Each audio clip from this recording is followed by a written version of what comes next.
За възпитание на шофьорите започна кампанията "Малки и големи заедно на пътя". Те са големи, по-малко маневрени и с по-дълъг спирачен път. Често шофьорите забравят това, когато на пътя има камион. Целта на днешната кампания беше именно тази – да ни напомни за спецификите на движение на тировете. За да се запознаят по-добре с движението на тежкотоварните автомобили, шофьорите на леки коли получиха информационни брошури.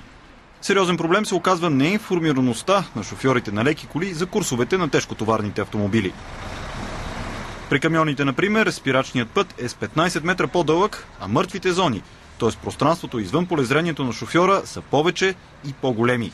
Затова и камионите имат повече огледала. Шофьорите приветстваха кампанията и призваха за по-добри условия на пътя, които според тях също ще доведат до намаляване на происшествията и инцидентите. По време на кампанията на шофьорите ще бъдат раздадени 100 000 стикера с надпис "Аз съм толерантен, а ти?".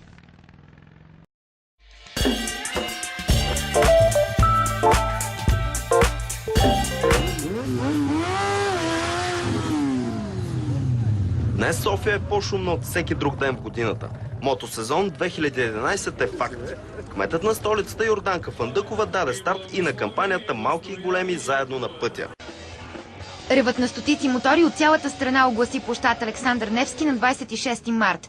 Вместо с високи скорости, тазгодишния мотосезон подкрепи обществената кампания "Малки и големи заедно на пътя" за повече толерантност на шофьорите на леки и товарни автомобили. Независимо, че по големите булеварди е възможно да бъдат провокирани да карат по-бързо, аз ги призовавам да пазят себе си и хората около тях.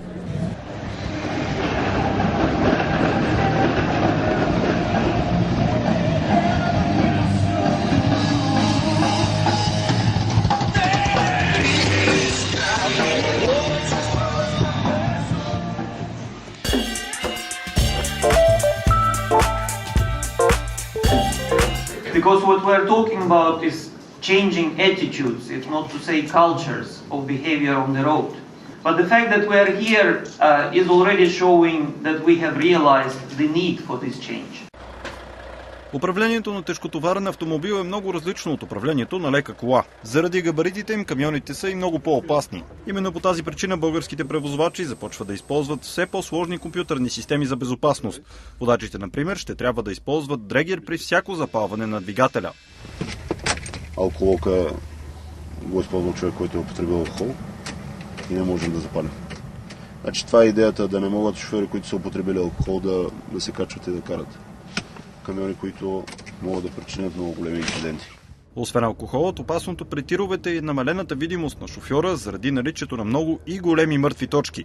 Именно в тези мъртви точки на тежкотоварните автомобили се разполагат датчици. Камионите също така спират доста по-трудно от леките коли. В най-модерните камиони вече се монтира техника, подобна на тази в бойните самолети. Сензор за движение следи скоростта на тира и при нужда автоматично задейства спирачките.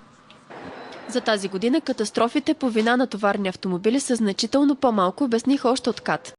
Считаме, че е полезно, когато се провеждат курсовете, да има някаква част от обучението, теоретична, точно за спецификите на движение и на товарните автомобили. Това е една от идеите ни за кампанията през 2012, тъй като тя не е еднократен акт, тъй като промените в поведението на пътя изискват повече време и усилия. Ще продължим да разпространяваме информационно нашите съвети, подготвени с експерти и от нашата държавна администрация, и от колегите ни от Volvo Truck, които да бъдат полезни и за шофьорите на леки автомобили, и за тези на товарни автомобили, така че да им бъдат в помощ.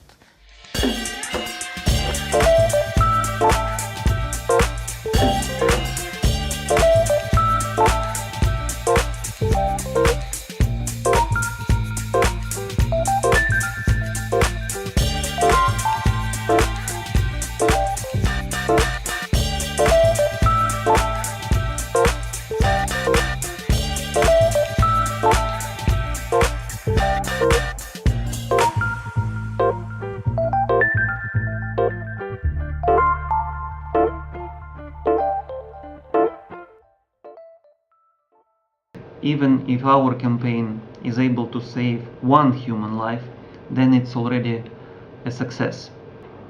So please help us by joining the campaign "Малки големи заедно на пътя", and let us make the Bulgarian roads more safe.